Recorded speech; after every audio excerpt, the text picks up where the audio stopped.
कहानी शुरू होती है गिल्ड फेरी टेल से, जहां मास्टर मैकरोव सबको समझा रहे होते हैं कि एस क्लास जॉब्स कितनी खतरनाक होती हैं और सिर्फ चुनिंदा ताकतवर मेंबर्स ही इन्हें कर सकते हैं। इन्हीं मिशनों की लिस्ट लगी होती है दूसरे फ्लोर पर, जहां आम मैजेस नहीं जा सकते। इसी बीच हैप्पी हमेशा की तरह जोशीला और उतावला होकर चुपके से ऊपर चला जाता है और एक एस क्लास जॉब उठा लेता है। ये जॉब है गलूना आइलैंड का श्राप तोड़ना, जिसकी इनाम राशि बहुत बड़ी है और उस पर लिखा होता है कि ग्रामीणों को भयानक राक्षसी रूप से मुक्ति दिलानी होगी। नेत्सु भी मजाक में उसका साथ देता है।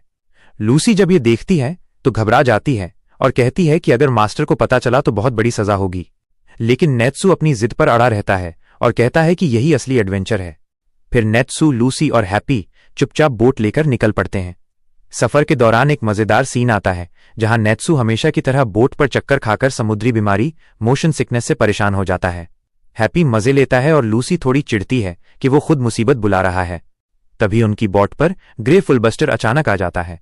असल में मास्टर मैकरोव ने उसे भेजा था ताकि वो नेत्सु को वापस ले आए और मिशन रोक दे, लेकिन ग्रे खुद भी इस मिशन में दिलचस्पी ले लेता है और कहता है कि वो भी साथ जाएगा ताकि चीजें कंट्रोल में रहें। यहां नेत्सु और ग्रे की हमेशा की तरह बहस और झगड़ा होता है। नेत्सु आग छोड़ता है, ग्रे बर्फ का जादू करता है और लूसी बीच में पिस जाती है। लंबे सफर के बाद ये तीनों आखिरकार गालूना आइलैंड पहुंचते हैं।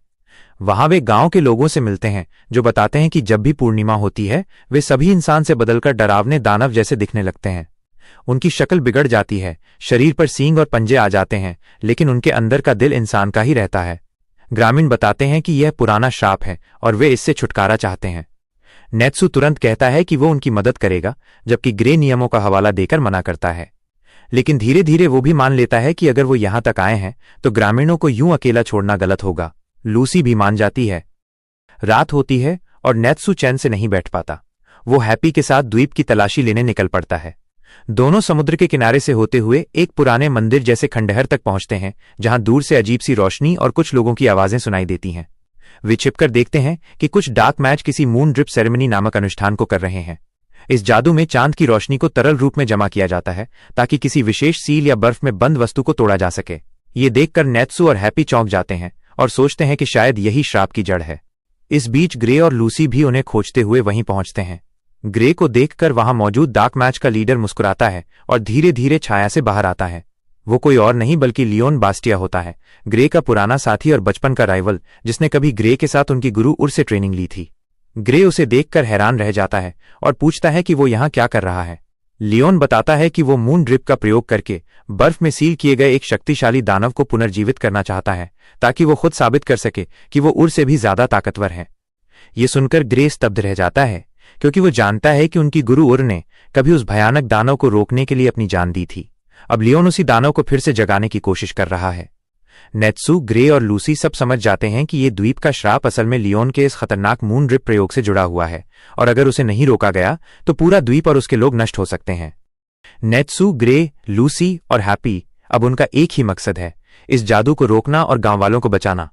नेत्सु हमेशा की तरह जोश में सबसे पहले कार्रवाई करने निकल पड़ता है, जबकि ग्रे गंभीर होकर लियोन की बातों को याद करता है कि वह मून ड्रिप से उस दानव को पुनर्जीवित करना चाहता है जिसे कभी उनकी गुरु उर ने अपनी जान देकर सील किया था। नेत्सु और हैप्पी मंदिर की ओर उड़ते हुए जाते हैं और वहां पहुंचकर देखते हैं कि लियोन के 3 साथी मून ड्रिप सेरेमनी में लगे हैं। युका, शो और तोबी तीनों डार्क मैज हैं। नेत्सु बिना किसी योजना के सीधे उन पर हमला कर देता है ताकि उनका जादू टूट जाए। इसी दौरान ग्रे और लूसी भी वहां पहुंचते हैं, लेकिन युका उनका रास्ता रोक लेता है। युका का जादू वेव मैजिक है, जिससे वो किसी भी जादुई हमले को हवा में ही रोक सकता है और उसे निष्क्रिय कर देता है। जैसे ही नेत्सु उस पर फायर ड्रैगन का हमला करता है, युका हाथ फैलाकर उसकी आग को एक लहर के रूप में मोड़ देता है, जिससे आग गायब हो जाती है। नेत्सु को हैरानी होती है कि उसकी फ्लेम्स किसी पर असर नहीं कर रही, लेकिन वो हार नहीं मानता। लूसी अपने सेलेस्टियल स्पिरिट्स की मदद से लड़ने की कोशिश करती है, लेकिन युका अपने एंटी मैजिक वेव्स से उसके दरवाजे बंद कर देता है, जिससे वो अपने स्टार स्पिरिट्स को बुला नहीं पाती। तब नेत्सु अकेले मोर्चा संभालता है। युका अपनी लहरों से उसे पीछे धकेलता है, पर नेत्सु अपनी चालाकी दिखाते हुए उसकी मूवमेंट को समझ लेता है। वो हवा में कूदता है और फायर ड्रैगन्स आयरन फिस्ट के साथ सीधा वार करता है, जिससे युका को जोरदार चोट लगती है। युका बार बार जादुई लहरें छोड़ता है, लेकिन नेत्सु अपनी फुर्ती और जोश से हर लहर को पार कर जाता है और आखिर में फायर ड्रैगन्स विंग अटैक से उसे पूरी तरह परास्त कर देता है। युका के गिरते ही बाकी डार्क मैज भाग जाते हैं और नेत्सु विजयी मुस्कान के साथ कहता है कि फेरी टेल का असली काम है लोगों की रक्षा करना, न कि उन्हें श्राप देना। दूसरी ओर ग्रे लियोन की तरफ बढ़ता है और दोनों आमने सामने आते हैं। लियोन अब खुलकर बताता है कि वो उस सील में बंद राक्षस डेलियोरा को जगा रहा है ताकि वो काम पूरा कर सके जो कभी उर ने अधूरा छोड़ा था। ये सुनकर ग्रे का खून खौल उठता है क्योंकि वही दानव था जिसने ग्रे के परिवार को मारा था और उर ने उसे रोकने के लिए खुद को बलिदान कर दिया था। लियोन ठंडी मुस्कान के साथ कहता है कि अब वो उर से भी महान साबित होगा और ग्रे उसे रोकने की कसम खाता है। नेत्सु और ग्रे दोनों अपने अपने दुश्मनों से लड़ने के लिए तैयार हो जाते हैं। एक तरफ नेत्सु का उग्र जोश और दूसरी ओर ग्रे की भावनात्मक दृढ़ता। कहानी अब तेजी से उस निर्णायक मोड़ पर पहुंचती है जहां फेरी टेल और लियोन के डार्क गिल्ड के बीच असली जंग शुरू होने वाली है। लियोन की जिद देखकर ग्रे उसे रोकने की ठान लेता है। दोनों के बीच गहरी भावनात्मक टक्कर शुरू होती है। ग्रे गुस्से में कहता है कि उर ने अपनी जान देकर डेलियोरा को सील किया था और लियोन उसकी कुर्बानी का अपमान कर रहा है, लेकिन लियोन अहंकार से जवाब देता है कि वो उर से ज्यादा ताकतवर बनकर साबित करेगा कि उसका तरीका सही था। इसी दौरान नात्सु मंदिर के अंदर घुसने की कोशिश करता है, लेकिन रास्ते में उसे शेरी ब्लेंडी रोक लेती है जो लियोन की साथी है और डॉल मैजिक का इस्तेमाल करती है। वो पत्थर की मूर्तियों को जादू से जिंदा करके नात्सु पर हमला करवाती है।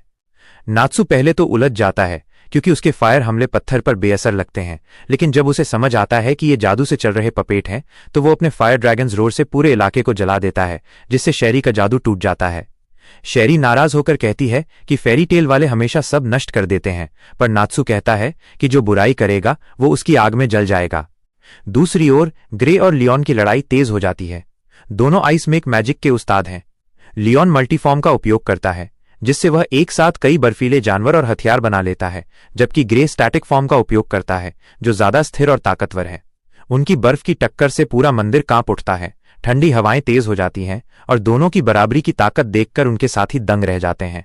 लियोन बार बार कहता है कि वो उर का अधूरा काम पूरा करेगा, लेकिन ग्रे जानता है कि अगर डेलियोरा जाग गया तो सब खत्म हो जाएगा। इसी बीच लूसी और हैप्पी गांव के पास आते हैं और देखते हैं कि मून ड्रिप की नीली रोशनी समुद्र के ऊपर से मंदिर तक जा रही है। लूसी समझती है कि यही वो ऊर्जा है जो डेलियोरा को जगाने के लिए इस्तेमाल की जा रही है। वह तुरंत अपने सेलेस्टियल स्पिरिट्स कैंसर और होरोलोजियम को बुलाकर जादू को बाधित करने की कोशिश करती है, लेकिन जादू बहुत शक्तिशाली होता है। दूसरी ओर ग्रे और लियोन की लड़ाई भावनात्मक मोड़ लेती है।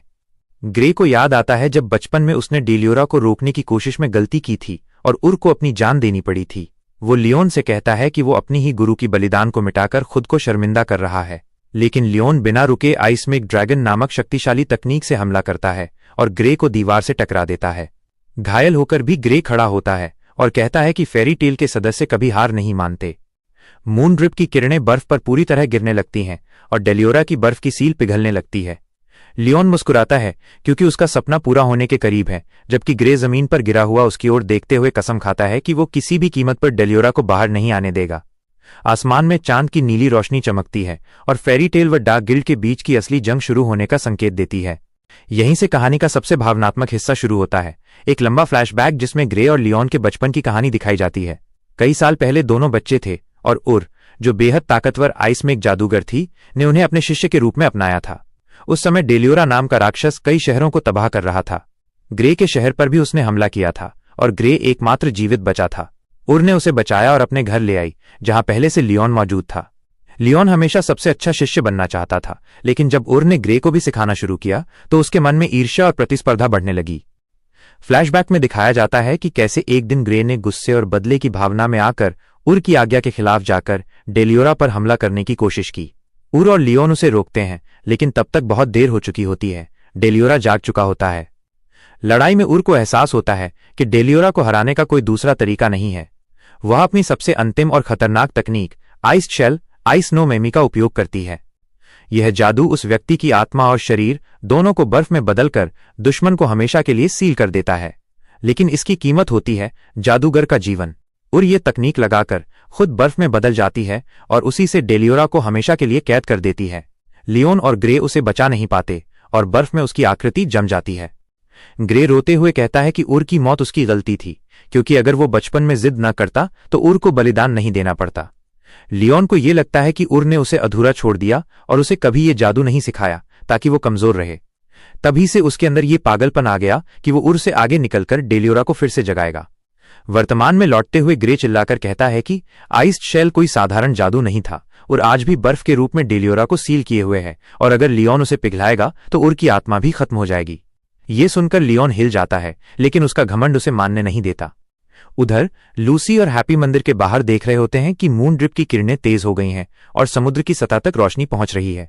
नात्सू अभी भी अंदर शेरी के साथ लड़ रहा है, और जब उसे एहसास होता है कि बर्फ पिघल रही है तो वो चिल्लाकर कहता है कि अब सबको मिलकर इसे रोकना होगा। लूसी कैंसर और एक्वेरियस को बुलाने की कोशिश करती है ताकि समुद्र की लहरों से जादू की रोशनी को बाधित किया जा सके। मून ड्रिप की आखिरी किरणें बर्फ पर पड़ती हैं और डेलियोरा की सील आखिरकार टूटने लगती है। बर्फ की दरारों से नीली रोशनी बाहर निकलती है और सब लोग भय में पीछे हट जाते हैं। लियोन खुशी से हंसता है और कहता है, आखिरकार, और मैं जीत गया। लेकिन उसी पल ग्रे जमीन पर घुटनों के बल गिरकर रोता है और कहता है, तुम नहीं जानते कि तुमने क्या कर दिया, और दृश्य वहीं खत्म होता है।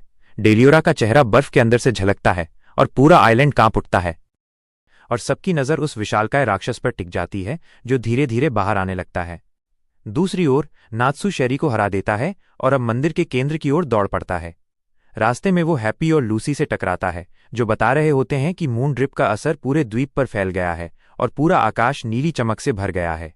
नात्सू बिना समय गवाए अंदर पहुंचता है, जहां वो देखता है कि डेलियोरा की बर्फ पिघल चुकी है और ग्रे सामने खड़ा है, घायल और थका हुआ। लियोन उसे देखकर हंसता है और कहता है कि अब डेलियोरा उसके आदेशों का पालन करेगा। लेकिन कुछ पल बाद एक अजीब बात होती है, बर्फ पूरी तरह पिघल जाती है। डेलियोरा का शरीर जमीन पर गिरता है, पर वो बिल्कुल नहीं हिलता। ग्रे धीरे से कहता है कि यह नामुमकिन नहीं है। उर की सील अब तक कायम थी, लेकिन इतने सालों में वो बर्फ के साथ धीरे धीरे खत्म हो चुकी थी। इसका मतलब है कि डेलियोरा पहले से ही मर चुका था और लियोन ने एक मरे हुए राक्षस को जगाने की कोशिश की। ये सुनकर लियोन स्तब्ध रह जाता है। उसके चेहरे से सारा घमंड मिट जाता है और उसकी आंखों में आंसू आ जाते हैं। वो समझता है कि उसकी जिद और ईर्ष्या ने उसे एक मूर्ख बना दिया था और उसने अपनी गुरु की कुर्बानी को व्यर्थ करने की कोशिश की। इसी बीच मंदिर की छत गिरने लगती है, चारों तरफ जादुई लहरें फैल जाती हैं। नात्सू जल्दी से ग्रे और लियोन दोनों को खींचकर बाहर निकालता है। बाहर आते ही वे देखते हैं कि द्वीप के ऊपर की नीली रोशनी धीरे धीरे खत्म हो रही है। लूसी और हैप्पी राहत की सांस लेते हैं, जबकि गांव वाले जो पहले राक्षस में बदल जाते थे अब फिर से सामान्य इंसान बन जाते हैं। ये देखकर फेरी टेल की टीम समझ जाती है कि चांद की नीली रोशनी ही लोगों को शापित बना रही थी और अब वो खत्म हो गई है। बाद के दृश्यों में लियोन जमीन पर बैठा रो रहा होता है। ग्रे उसके पास जाता है और कहता है, उर ने हमेशा हमें बचाना चाहा, तुमने उसकी इच्छा को नहीं समझा, लेकिन अब भी देर नहीं हुई। लियोन सिर झुकाकर कहता है कि वो हार गया और फेरी टेल से माफी मांगता है। ग्रे मुस्कुराकर उसे उठाता है और कहता है, ये हार नहीं है, ये सीख है। फेरी टेल की टीम सूर्य की रोशनी में खड़ी होती है। हैप्पी मजाक में कहता है कि अब नात्सू को गिल्ड में एस क्लास सजा मिलेगी, क्योंकि उसने बिना अनुमति मिशन लिया था, जिस पर नात्सू और लूसी झगड़ने लगते हैं। वातावरण फिर से हल्का हो जाता है। आखिरी पलों में दूर आसमान में दिखाया जाता है कि मंदिर का जादू पूरी तरह टूट चुका है और समुद्र की लहरें शांति से बह रही हैं। ये संकेत है कि उर की आत्मा अब पूरी तरह मुक्त हो चुकी है और उसका बलिदान आखिरकार व्यर्थ नहीं गया। दूसरी ओर लियोन अपने साथियों शेरी, युका और तोबी से कहता है कि अब उन्हें अपने रास्ते खुद तय करने होंगे। वो स्वीकार करता है कि वो अब फेरी टेल से दुश्मनी नहीं रखेगा और अपनी जिंदगी को सही दिशा में ले जाएगा। ग्रे ये सुनकर संतुष्ट होता है और कहता है कि अब तू वही बन रहा है जो उर चाहती थी। ये सुनकर लियोन मुस्कुराता है और कहता है कि शायद अब वो सच में उर की आत्मा को शांति दे सकेगा। इसके बाद फेरी टेल की टीम द्वीप छोड़ने की तैयारी करती है।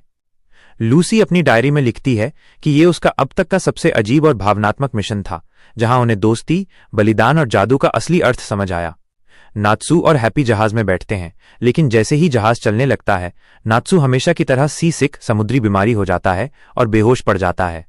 लूसी उसे देखकर हंसती है और कहती है कि महान नात्सू ड्रैगनील, जो ड्रैगन को हरा सकता है मगर समुद्र को नहीं। लेकिन ठीक तभी जब सब कुछ सामान्य लग रहा होता है, आसमान में अचानक विस्फोट जैसी रोशनी होती है। ये वही जादुई ऊर्जा थी जो मंदिर के टूटने से पहले बचे हुए मून ड्रिप से उत्पन्न हुई थी। वो प्रकाश कुछ क्षणों के लिए पूरे द्वीप को घेर लेता है और एक रहस्यमयी जादुई लहर सभी को छूती है। ये लहर किसी नुकसान का कारण नहीं बनती, लेकिन ये इशारा देती है कि गालूना आइलैंड का जादू पूरी तरह खत्म नहीं हुआ है, बल्कि उसके भीतर कोई रहस्य अभी भी छिपा है। अंतिम दृश्यों में फेरी टेल की टीम जहाज पर बैठकर द्वीप से रवाना होती है। हवा में सूर्य की किरणें चमकती हैं और समुद्र शांत दिखता है। ग्रे पीछे मुड़कर आखिरी बार द्वीप की ओर देखता है और मन ही मन कहता है, उर, मैं वादा करता हूं अब कभी तुम्हारी कुर्बानी व्यर्थ नहीं जाने दूंगा। नात्सु सोया हुआ होता है, लूसी अपने नोट्स लिख रही होती है और हैप्पी आकाश में उड़ता हुआ कहता है, मिशन पूरा हुआ। और इसी खूबसूरत दृश्य के साथ गालुना आइलैंड आर्क का अंत होता है।